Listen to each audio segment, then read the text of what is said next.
Menurut aku, oke. Gue ikut 2 tahun tuh kan. Yang pertama gue jadi, waktu itu masih jadi staffnya caster, staff danus, dan gue kayak, ya sebenarnya keruteng gitu kan. Terus gue ngerasa, wah ada oprek nih Fostud. Dan di situ gue lagi nggak ngapa-ngapain karena udah posisinya udah keruteng kan, udah nggak ngurus OSKM, udah kayak waktu itu gue ngurus dokum deh, ya gue daftar dokum OSKM. Nah itu gue merasa kayak gue gabut gitu, gue penasaran juga sih sama Fostud ngapain kan. Akhirnya gue iseng-iseng daftar fotografer Fostud. Ya meskipun gue merasa telat sih, karena pas itu teman-teman gue tuh kerubah semua gitu, kayak siapa aja ya waktu itu, Atkan, terus Aldi, terus ya intinya gue paling tua sendiri lah intinya. Tapi kayak ya udah seneng aja sih, enjoy gitu. Akhirnya moto, terus ada shiftnya gitu kan, apa ya, seru sih, nambah pengetahuan gitu, karena emang lu harus bisa moto orang di ruangan kelas gitu kan, kecil gitu, terus satu ruangan kelas pun dibagi 2 orang gitu, 2 kelompok gitu kan, kayak seru ngarang-ngarain gaya, terus kayak berinteraksi sama maba, kayak itu pengalaman baru sih menurut gua. Yang kayak ada waktu itu proyekannya seminar lingkungan tambang, jadi tuh ada 2 proyekan di situ tuh. Jadi ada kita ngedokumentasiin si acara seminarnya, sama ada juga kita bikin video profil gitu seorang dosen terkenal. Nah terus tuh itu panjang banget persiapannya buat yang video profil, apalagi tuh kayak harus nyamperin si rumah dosen ya, terus kayak ikut kelas dia, terus ke kantor dia juga wawancara, terus ngedokumentasiin dia ngapa-ngapain, terus pas seminar lingkungannya juga kayak kita ngedokumentasiin, harus ada terus-terusan, ikut mantau, asik sih, itu dapat makan gratis juga kadang. Gitu sih. Kan dibagi 3 segmen aku kan ngebaginya, prawisuda, hari hawisuda, sama pasca wisuda kan. Nah, prawisuda itu menurut aku chaos, tapi aku suka dengan kechaosan itu karena aku berhasil untuk manage waktu yang baik gitu kan. Jadi antara wisuda, antara himpunan dan osjur juga, itu sempat masih osjur juga, itu masih balance gitu kan. Nah pas wisuda pun juga masih bisa aku handle gitu kan. Nah udah deh tuh pas wisuda udah deh puncak dimana aku merasakan sebenarnya depres nggak terlalu depres sih, tapi kayak capek, terus kayak maunya ya udahlah akhirin aja kayak gitu kan, tapi masih banyak tanggung jawab yang harus diselesaikan. Terus habis itu udah mau deket-deket UAS itu pas wisuda kan, udah tuh kayak gila, udahlah tuh kayak pikiran kemana-mana. Tapi untungnya banyak juga nih fungs aku yang ngebantuin, terus kayak mereka kasih semangat, kasih support, terus juga yang si anggota Jonwis, anggota tim aku tuh pun juga kayak nge-support gitu. Yang besar itu acara hunting besar yang diadain oleh bidang foto. Itu pas 2017, jadi pas kabitnya tuh Kak Ino. Kebetulan gue jadi bendahara di jam besar itu. Itu kejadiannya Mei 2017 pas liburan 3 bulan yang kenaikan tingkat itu. Hunting besar ini berlangsungnya 7 hari 6 malam. Terus kita destinasinya ke kota-kota di daerah Jawa Timur. Itu destinasinya ada Surabaya, Bangkalan, Banyuwangi, Malang, Madiun, dan Jogja. Jadi banyak. Terus kita ke sana semuanya dilewati dengan jalur darat, yaitu pakai bus. Ini adalah yang pertama, kita ke Gunung Ijen. Jadi sebenarnya destinasi awalnya itu kan kawah Ijennya itu yang ada lava biru atau sesuatu yang biru pokoknya. Suatu panas yang biru.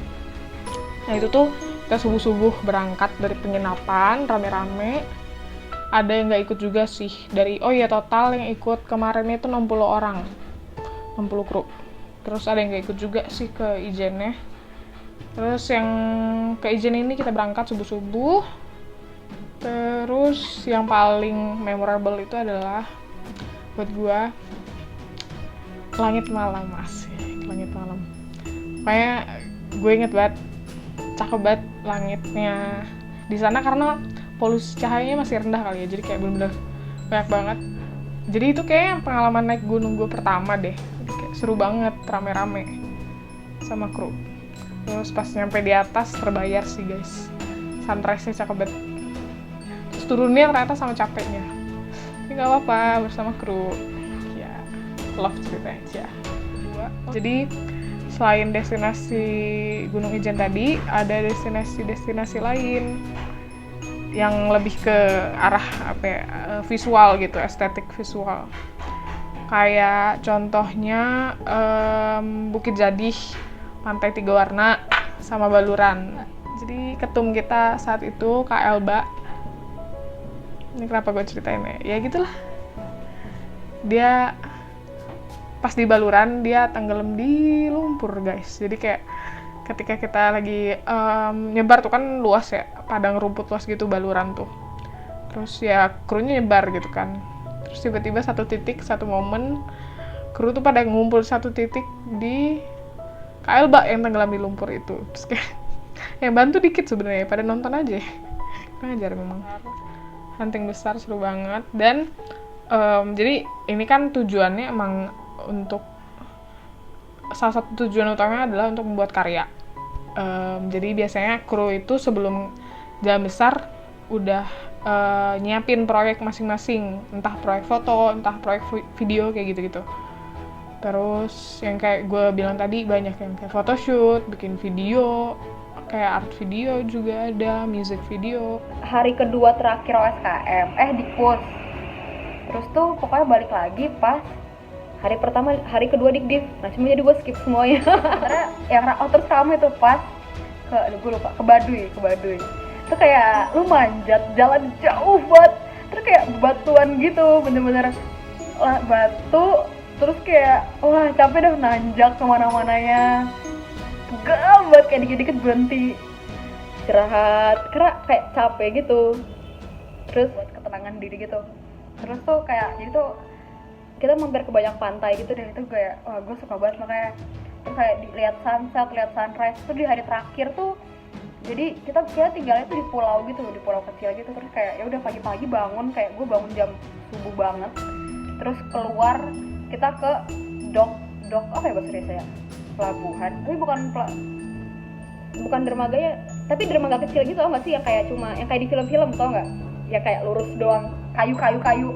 Nah itu kita tuh ke situ. Terus siapa aja waktu itu, gue lupa di pagi-pagi tuh gue, Yumna, Darsa, Abeng, Marza, Nalia gitu, ada lagi nggak? Brian, siapa lagi ya? Lupa deh, pokoknya awalnya sih itu doang. Terus kayak kita ke dermaga itu duduk kayak udah gitu duduk doang, ngobrol-ngobrol sambil ngeliatin sunrise gitu. Wah bagus banget, wah gue suka banget tuh bener-bener. Oh ya, bagus banget deh, suka gue. Terus kayak sambil foto-foto aja. Bagus banget. Awalnya tuh kenapa gue ikut Tiga Besar adalah ini kan, sebelumnya udah banyak informasinya kan, cuman waktu itu belum tahu Sabtu Minggu mau ngapain. Ya udah akhirnya karena gabut juga, terus sehari sebelumnya tuh movie night atau enggak Vinet ya, sebelumnya Vinet atau apa gitu gue lupa, ada acara di FM pokoknya. Terus gue dikasih tahu sama Pak Natnil pokoknya kalau lo ikut diceritain gitu, kalau lo ikut kerja besar ntar lo dapat lokal. Makanya besoknya gue bertahan. Terus yaudah besoknya gue langsung datang, bangunnya tuh jam 8-an lah, kayak udah agak telat. Terus yaudah sampai sana bantu tuh gue ngebuk kasur, terus ngeluarin masukin barang, terus bongkar airtag tuh yang isinya barang semua, sampai ambilin kayunya, terus kain-kainnya ternyata yang kain hitam LFM tuh banyak banget, sampai ratusan meter kalau dikumpulin. Terus habis itu siangnya dapat makannya itu teh sapi, enak banget baunya, parah. The best lah kalau kerja besar makanannya kayak gitu. Terus habis itu kalau nggak salah sampai zuhur lebih, sampai jam 1 udah kelar kan. Nah setelah semuanya beres, barang-barang gue masukin, bantal-bantal udah nggak ada debu lagi, masukin kayak udah rapi kan tuh. Abis itu barang-barang holokosnya dikumpulin nih, terus kita ditata gitu berdasarkan waktu datangnya. Nah, karena gue datangnya tengah-tengah lah, gue udah di lingkaran ketiga, Pak. Tapi tiba-tiba ternyata gue ini dapat pahlawan kerja besar. Pahlawan kerja besar tuh kayak prestasi kalau lu jadi yang paling rajin dan paling berpartisipasi di kerja besar. Sama Ijo kerja besar akhirnya suruh boleh ngambil duluan. Nah, gue tuh udah ada talkback yang diincar-incar, talkback GFF 2012 apa. Akhirnya berebut dapet itu, yeay. Akhirnya dapet talkback yang gue incar-incar. Sama Jason juga tuh, Jason pengen udah gue ambil duluan. Habis itu kan abis pahlawan kerja besar ngambil duluan, itu ngambil lagi ya. Abis ngambil satu, abis itu semuanya ngambil berebut bareng-bareng. Gue ngambil berapa kaos, 3 kaos sama ada celana pendek apa, itu gue ambil aja, penting dapet. Jadi kan kita lagi beres-beres gitu kan. Nah, terus lagi beres-beres, terus ada cat yang tumpah nih, pokoknya cat bekas gawean gitu kan. Nah, terus habis cat, terus tumpah, cairannya benar-benar ke lantai LFM, ke lantai selasar LFM, terus Karere, Salman, sama Zack. Kalau nggak salah tuh ada Zack gitu. Ada Zack tuh dibantuin kan buat ngebersihin. Terus Salman bawa ember, isi air. Terus Salman ngisi airnya tuh terlalu penuh. Akhirnya pas disiram, akhirnya luber terus si catnya cair, udah warna biru, udah mana catnya warna biru, terus pas disiram cair, udah deh tuh itu lantai seluruh selasar LFM tuh biru-biru gitu. Oh, itu seru banget. Oh, itu kan lagi ngurusin wisuda kan. Terus di dalam airport, terus aku denger dari airport, terus pas aku denger teriak-teriak gitu kan, kayak heboh gitu kan. Terus aku langsung keluar, wah lantainya hijau, lantainya biru, dilihat-lihat, terus kayak ini kenapa ya, terus heboh satu LFM gitu. Seru banget sih waktu itu. Kayak gitu tuh ya Pak, aku ingat selama jadi body BRT kayak gitu. Bukan kerja besar cutin tuh ngecat dan ngeluarin lemari tuh di kerja besar ke-3. Lemari kan diganti kan, dulu tuh lemari cutin tuh ganti lemari baik banget anjing, kayak lemari tas tuh diganti pas cutlin. Lemari TV yang ada TV dan ada locker rooms tuh itu baru pas cutlin. Ya itu sih 2 itu, tapi kan gede ya, masih signifikan. Dan bahkan yang ngedesainnya juga seru aja, kayak bener-bener ukur anak Arsi lah pokoknya desain, di Mahira sama Lisa. Nah terus kayak ya gitu, pas lemari datang tuh pada sujud, pada nangis. Lemari kayak bener rumah sampai sujud, sampai pingsan, ada yang pura-pura pingsan. Kocak banget ini, kayak literally kayak ada yang beneran nangis sih, cuman kayak udah, tapi sih saya kayak bercanda gitu. Tapi emang keren sih, itu bener kayak momennya yang sangat bombastis banget. Udah rada malam kan, karena kan lu masukin lemari nggak begitu. Gue juga datang tuh pas masukin lemari, kayak udah malam, terus kayak mendung, terus kayak dramatis banget. Lemari baru masuk, tembok semua ganti warna, kayak anjing, keren banget. Gue nggak tau, rulat juga siapa yang ngebedain, lupa gue. Kalau ngeceritain Nadira sih, rulat tuh sebelum mereka, rulat tuh kayak gudang, literally kayak gudang yang lu ngapain masuk ke dalam rulat kalau nggak ada perlu sih, maksudnya kayak literally. Kalau sekarang kan oke, lu kalau misalnya penasaran bisa masuk, apa sih rulat gitu kan, oh gini jalan-jalan di dalam. Dulu tuh nggak ada, dulu tuh gelap, sumpah, menyedihkan, menakutkan, lembab, wah sampah banget, nggak jelas anjing. Terus itu lupa gue, either Nadira atau Cutlin sih yang bener-bener ngebenerin, kayak Cutlin juga deh. Cutlin tuh bener-bener dia besar banget aja saya, karena tuh emang sebenarnya proker besarnya Rana tuh ketumnya. Cutlin tuh main BRT ya BTW ya kalian, itu tahu lupa gue. Pas Rana tuh proker besarnya emang bedah rumah, emang bikin lemari dan ngerenov banyak-banyak gitu. Jadi emang fokusnya Rana tuh di Cutlin. Nah, Shop tuh dulu namanya Disguise, kepanjangannya Disapu Yuk Guys. Dan karya tuh nyambung sama brandingnya Nadira, which is adalah Inside Out. Harusnya Disgust gitulah. Jadi Disguise. Jadi ya pokoknya alur pikirnya tuh gini kan, dia Inside Out, terus bikin gimana cara biar bisa bikin sistem gini. Terus kayak dia sama Faras tuh manpennya mikirin, yaudah kita bikin ini aja Disapu Yuk Guys setiap jam 5 gitu-gitu. Terus yaudah, tapi namanya jangan di brandingin biar brandingnya tahan lama. Kalau misalnya dia pakai branding, kalau dia pakai Disgust nih, kan inside out banget kan, jadi nggak bisa bertahan lama. Dia bikinnya disguise biar bisa gue pakai ceritanya, tapi gue juga nggak mau karena aneh, jadi gue ganti juga jadi shop biar lebih berkelanjutan lagi gitu. Yang paling mengesankan waktu itu waktu kepengurusannya BRT-nya Kak Unyu. Waktu itu aku sama anak FSRD lain di LFM tuh disuruh kayak ngemural gitu kan, project mural RTEK. Sampai sekarang ada dan insya Allah 20 tahun ke depan masih ada itu kan, ada project mural gitu. Nah itu aku sama anak FSRD lainnya kayak Kak Mogi, Kak Katrin, terus Airin, terus siapa lagi ya? Pokoknya ada 5 orang gitu, lupa, sorry kalau nggak mention, aku lupa banget. Terus waktu itu kita ngemural RTEK, terus kayak awalnya ngedesain RTEK kayak ada 3 tembok gitu kan. Terus bagi yang nggak ngeh itu maksudnya apa, beda-beda. Pokoknya kan kalau RTEK tuh buat tempat buat kayak wisuda gitu kan, kayak burning CD lah, apalah, ngedit.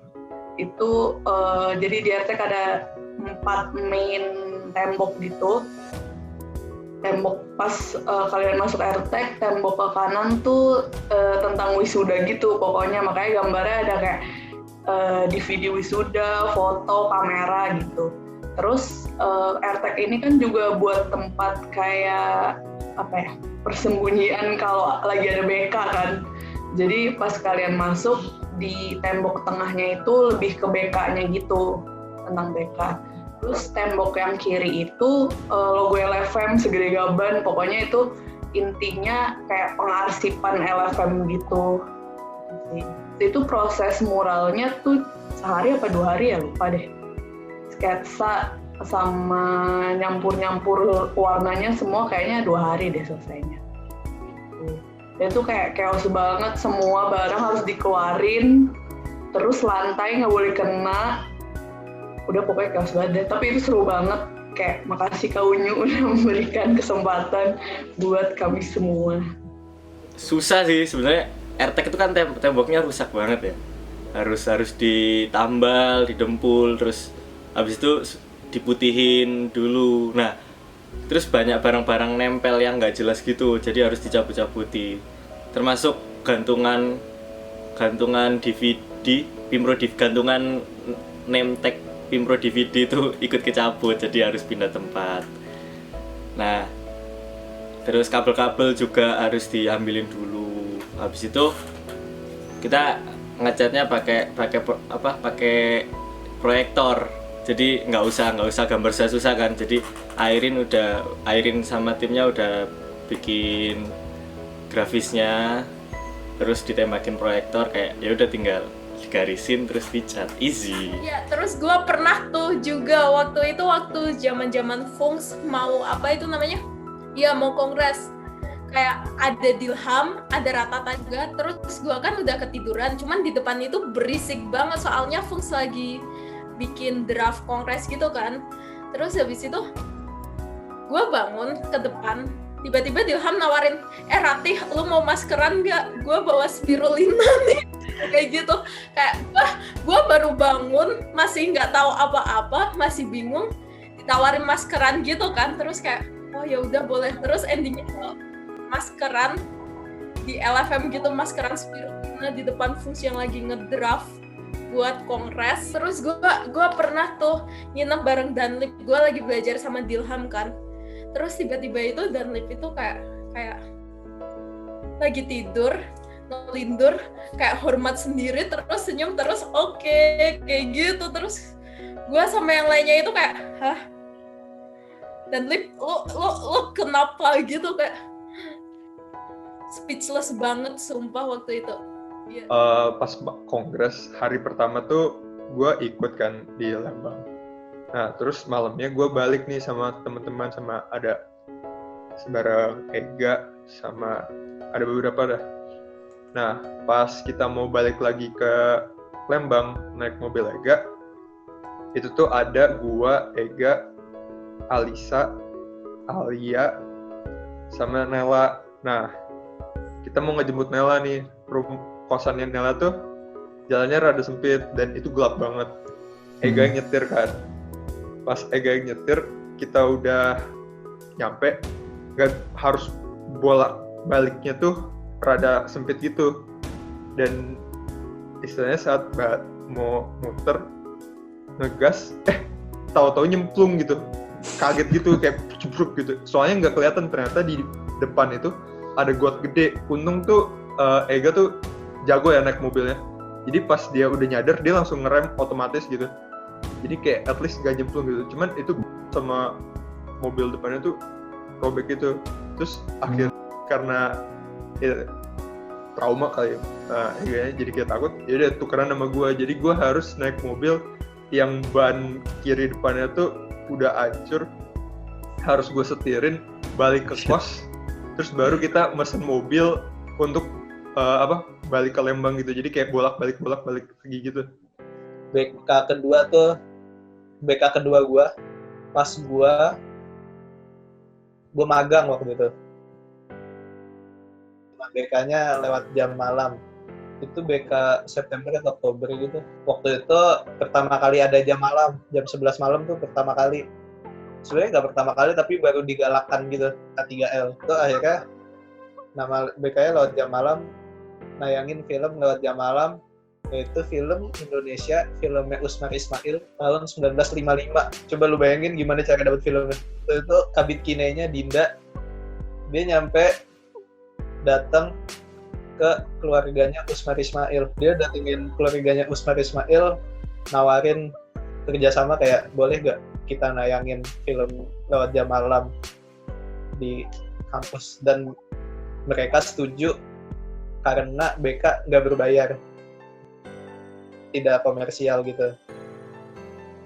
Akhirnya yang jadi narasumber pembicaranya juga keluarganya Usmar Ismail, anaknya gitu atau cucunya ya, lupa. Jadi tahun lalu aku ke JAV cuma berangkat duluan gitu, dan bahkan pulangnya juga duluan, cuma ketemu krunya tuh dikit, cuma ketemu berapa ya, kayak 5 deh, Rachel, Juris, Jesum, IQ, sisanya tuh gak ketemu soalnya mereka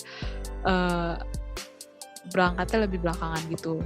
Nah, walaupun waktu itu aku cuma 2 hari, jadi waktu JAV tuh kebetulan aku ada teman kan di Jogja, jadi ditemen dia sama kru-kru yang udah nyampe duluan gitu. Nah, menurut aku JAV tuh ternyata keren sih, kayak aku baru tahu festival film tuh kayak gimana, soalnya kan kayak isi orang-orangnya benar-benar beragam, dan ya kayak kelihatan lah orang-orang film gitu. Terus film-filmnya ngantrinya kayak kalau mau dapet yang kita mau harus ngantri dari benar-benar jam buka gitu.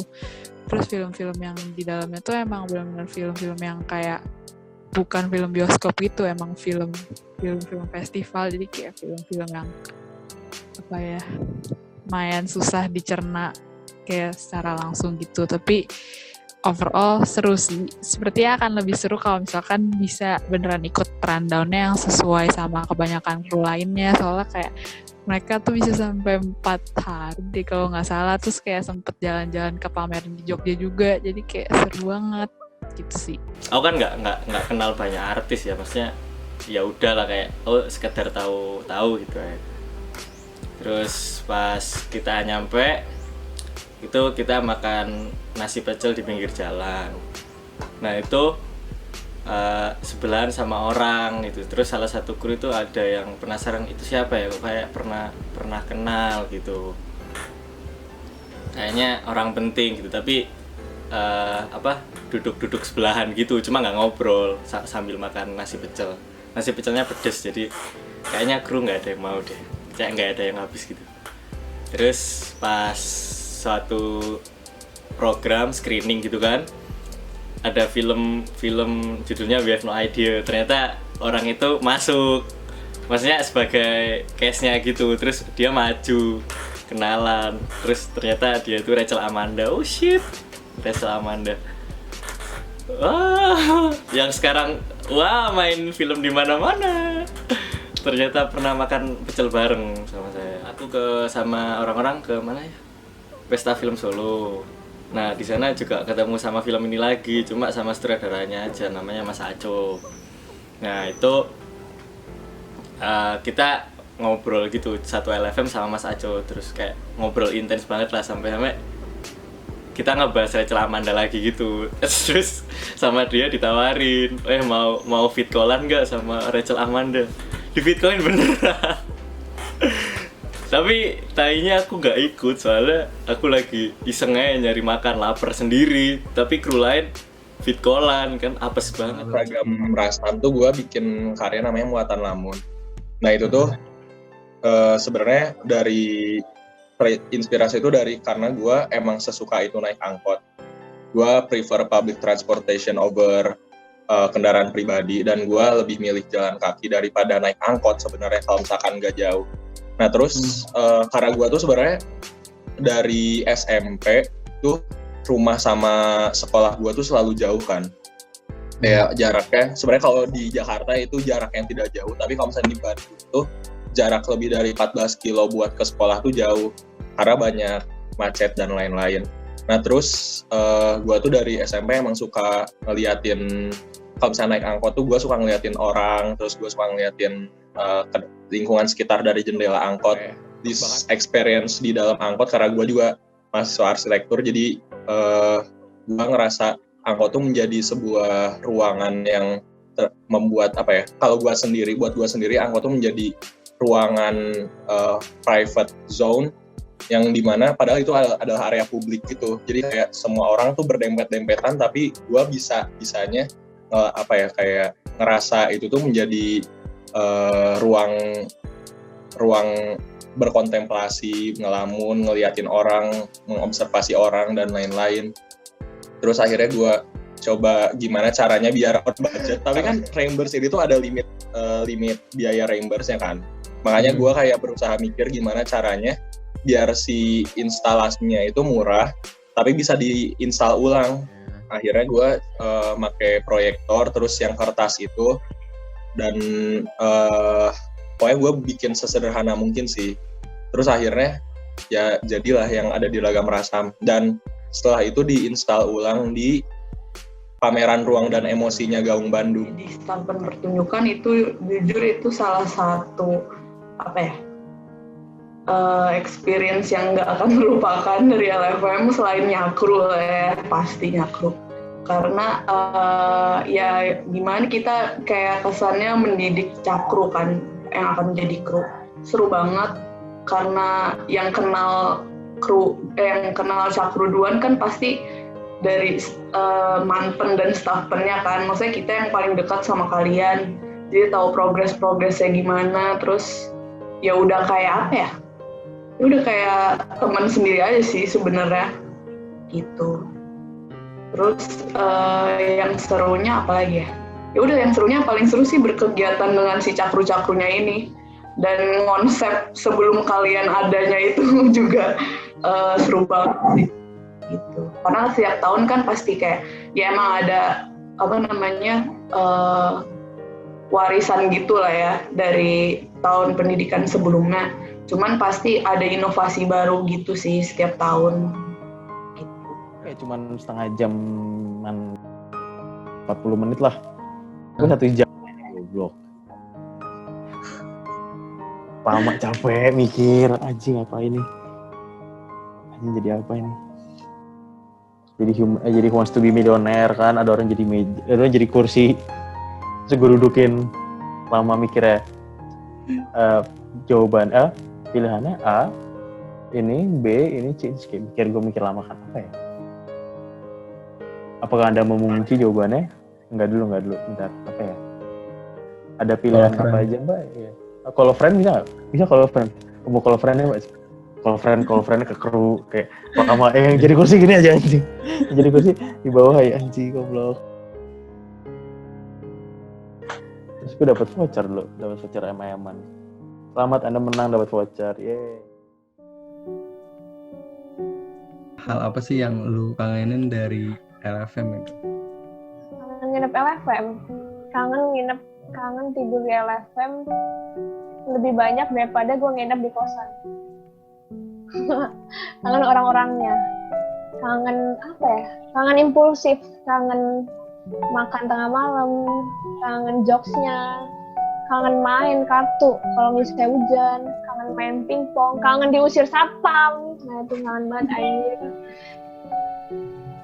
kocak dah pokoknya, sampai satpamnya kewalahan sama kita gitu kayak unit ini gitu. Sumpah gue sampai dengar kayak gitu, kayak udah capek ya satpam ini. Ini sih jokes kecil ya. Sumpah gue kangen tuh kayak sekedar hal-hal kecil, bener-bener hal kecil, sekedar kayak kebiasaan. Pasti kalau ke LFM kayak entah Chandra ngelawak apalah, bikin properti, atau ngajak main kartu, atau lawakannya Atkan kayak gitu tiba-tiba nyeletus, atau sekedar suara berisik Jesum teriak-teriak, atau lawakannya Buje. Kayak tiap orang tuh punya perks yang punya ciri khas masing-masing gitu yang kayak gue kangen ini dari orang ini, entah kayak kebodo amatan Dial, terus kayak gak sih gue kangen ngobrol deep talk gitu sama beberapa orang. Terus kangen itu kayak hal-hal kecil kayak gitu sih, kayak sekedar kulineran buat anak-anak LFM. Gue kangen banget makan kayak makan bareng Buje lah atau apa, kayak gue kangen hal-hal kecil kayak gitu sebenarnya. Entah tiba-tiba Jesum ngajak, ayo promoan ya, ada promo ini, kayak pasti selalu Jesum paling update tuh promo. Terus kayak apa lagi ya, banyak sumpah kayak gitu, kayak banyak banget sih. Entah kayak Alvan dengan jokes lawakan dia, terus kayak keberisikan orang-orang kayak gitu. Sebenarnya gak mesti, gue kangen hal-hal kecil aja gitu sih. Itu yang paling gue kangenin kayaknya, suasana sebenarnya. Dari LFM itu segala hal yang ada di LFM, terutama rusannya, terus shop-store-nya. Aku seneng banget kalau lagi sore-sore terus ke LFM, terus menghirup udara segar gitu kan, langsung ke taman LFM, itu aku seneng banget kan. Terus aku juga seneng sama kru-krunya yang lah gak ada rasa awkward sama sekali gitu. Terus suka dengan tradisinya, pokoknya aku suka dengan segala hal yang ada di LFM. Tapi yang paling aku suka adalah aku suka ininya sih, yang paling aku kangen itu rusannya. Pun juga kejadian yang terjadi di luarnya juga kan yang nggak dikit, pasti kayak cukup banyak kan. 50 tahun itu kayak ngelewatin banyak hal lah, ngelewatin G30S, ngelewatin Soeharto, ngelewatin 98, ngelewatin 70, ngelewatin Krismon, ngelewatin urusan dihancurin, ngelewatin dipindahin, ngelewatin apapun lah, pokoknya banyak kan. Dan di musik kayak menurut gue LFM nggak asing sama perubahan gitu loh sebenarnya menurut gue, walaupun kontrari sama yang orang rasakan ya. Kayak orang bilangnya kayak LFM udah lama nih merasakan hal yang kayak gini, maksudnya analognya sama aja, kegiatan yang dilaksanain sama aja. Tapi kayak kalau misalnya di deep dive lagi, kalau misalnya lo emang memaknai apa yang ada di kepengurusan Fasya sih, itu cukup rasain prominent tuh.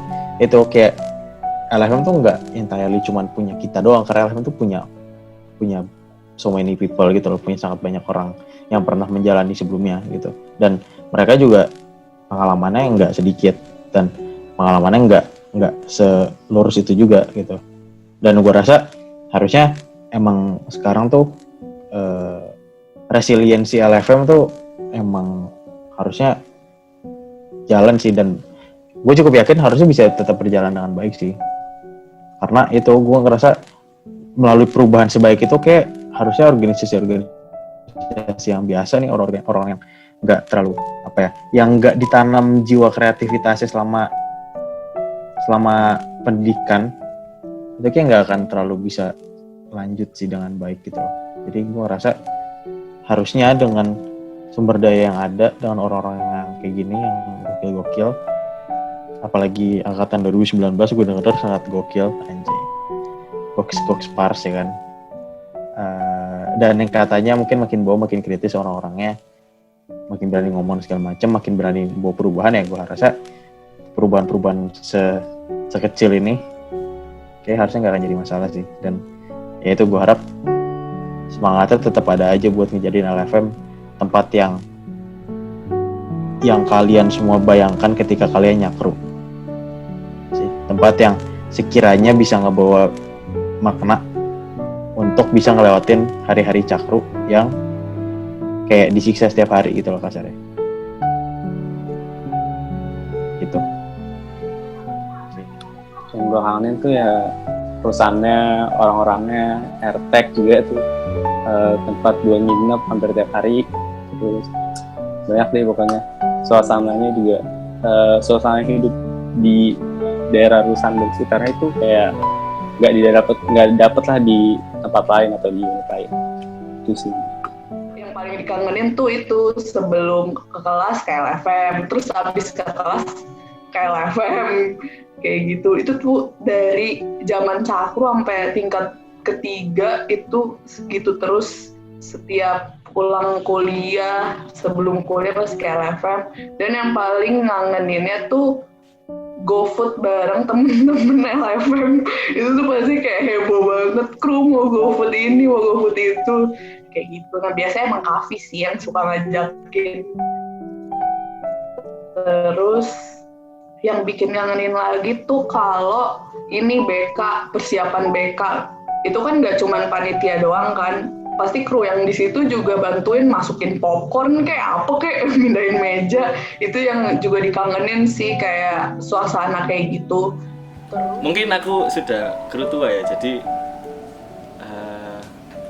kru-kru yang tua-tua dulu itu udah nggak ketemu, mungkin nggak terlalu banyak ya jadinya. Kayak sebenarnya yang aku suka di LFM itu kru-kru yang tuanya. Ya bukan berarti aku muda nggak suka, soalnya aku belajar banyak gitu kan ke mereka. Terus tapi di sisi lain aku juga harus mengajari, menurunkan apa yang aku punya ke yang baru gitu kan. Nah itu sih paling ya, itu mungkin yang pengen dilakuin di LFM, kayak pengen bener-bener bukan mengajari ya, menurunkan apa yang harusnya diterusin gitu. Walaupun kru biasa, tapi kan budaya-budaya LFM juga banyak aku alami gitu. Misalnya kayak teknis-teknis wisuda, terus bertamu berkarya, ngajak-ngajak berkarya gitu. Terus ngajarin bikin properti kan asik ya. Ya sekarang udah nggak ada kan, maksudnya kalau corona gini nggak ada kan bikin properti gitu. Terus ya intinya ngumpul bareng sih, kayak keluar bareng, jalan-jalan. Wisuda paling seru banget. Wisuda kangen wisuda.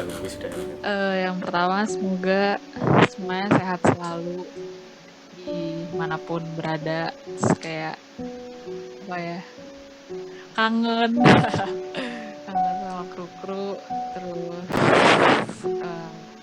kalau buat krusial ya Rundi juga sedih sih, baru 1 kali ngordif wisuda, tapi krusial lebih sedih. Tapi jangan sedih, semoga ya mending ikut bantu doa supaya cepat bisa pulih, jadi bisa beraktivitas lagi. Kayak ya menurut aku pasti krusial jadi kayak angkatan yang spesial juga sih, kayak baru masuk terus harus melalui banyak ini itu, jadi kayak kalian pasti bisa jadi lebih keren gitu. Jujur yang paling gue kangenin itu ya pengalaman unexpected-nya gitu. Kalau misal nginep apa jalan bareng kru, bareng apa gitu.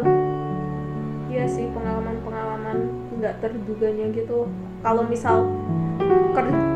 misal gawe bareng kru apa-apa gitu, gawe bareng Kak Chandra, apa nginep bareng Rifasya, apa main kartu bareng Kak Kalvi. Situ kalau ber-LFM online ya sebisa-bisanya jangan lost kontak banget lah sama anak-anak LFM, biar nanti kalau udah normal lagi LFM-nya nggak awkward. Semoga pendidikannya lancar. Sebenarnya dari sesimpel kayak pede aja gitu dan nyoba-nyoba asal tembak dengan careless. Tapi karena emang LFM sendiri juga dari staff-staffnya dan lain-lain tuh sangat mendukung lo buat mengeksplorasi dan berkarya asal emang si krunya tuh mau gitu kan.